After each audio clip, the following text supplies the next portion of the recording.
nagawa na ng nanay mo? Sino ang unang teacher natin? Si nanay.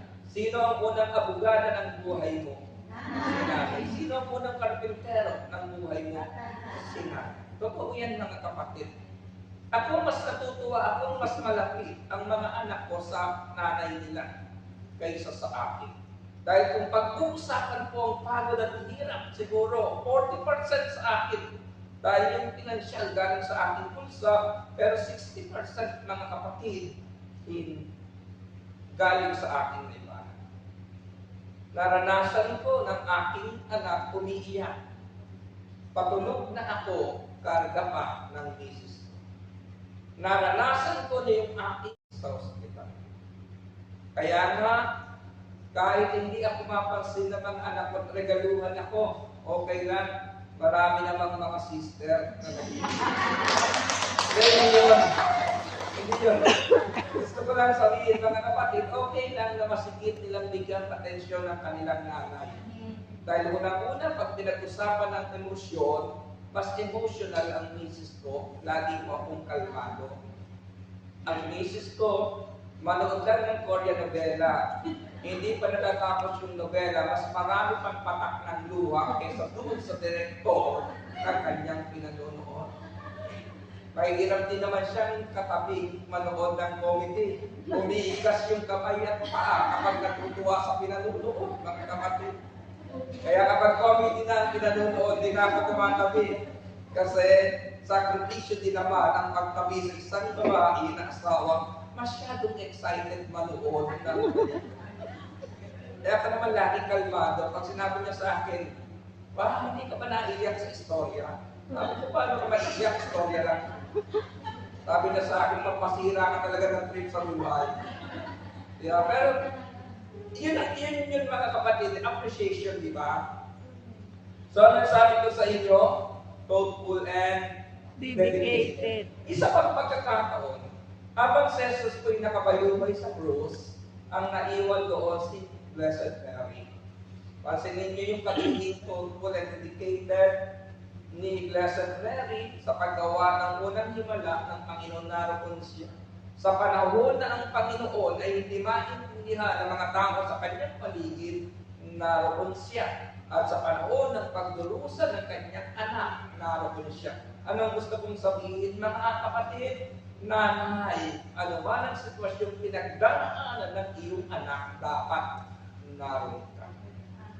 Hindi lang yung physical. Siyempre, nandito pa Pero kailangan dapat mas maging bukas sa iyo ang iyong mga anak. Ako, sabi ko nga sa inyo, kahit ako preacher, may mga bagay na hindi naabot ng isip ko pero tiyaga may bahay ko.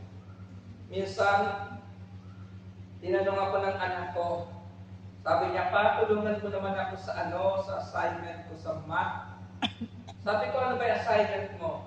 Sabi, pinakita sa akin yung formula, nakita ko finding x. Sabi ko sa anak ko, anak, yung x, hindi na hinahanap yan. Kahit kailan yung x na yan, pampasakit lang ng tulong. Pero yung Jesus ko, mabuti, hinahanap pati yung x. Nung math, na yung assignment ng anak ko, di ba pinagkatyaga ang nanay, mga kapatid? Kaya nga, mapalad yung mga asawa ninyo. May asawa ka na, may remittance ka. Palagpakan tayo na. And finally, my dear, ito po yung katangian na pwede natin taglayin para hindi naman ninyo ang inyong pagiging nanay. Si Mary ay mighty in Scripture. Kailangan marami rin tayong kaalaman sa salita ng Diyos, simple and industrious, willing and obedient, humble and meek, courageous and filled with faith, and then thoughtful and dedicated. And finally, mga kapatid, devout worshiper. Yung salitang devout worshiper, hanguin ko pa rin yung ating binasa. Luke chapter 1, 46, 47. At sinabi ni Maria, ang puso ko'y nagpupuri sa Panginoon at nagagalak ang aking espiritu dahil sa Diyos na aking tagapagligtas.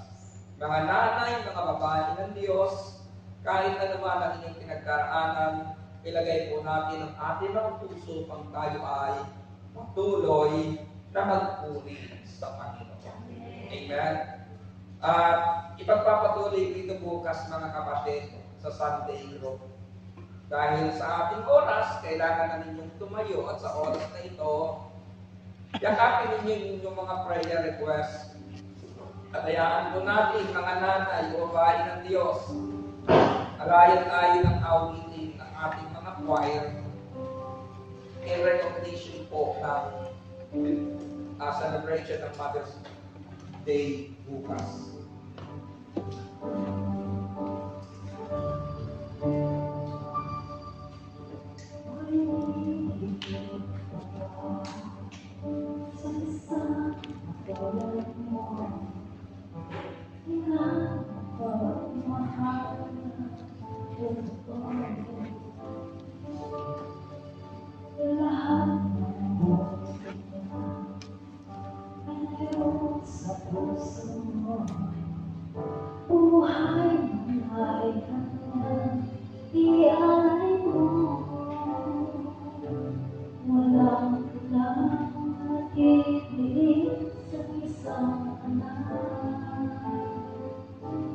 Kahit pag-ibig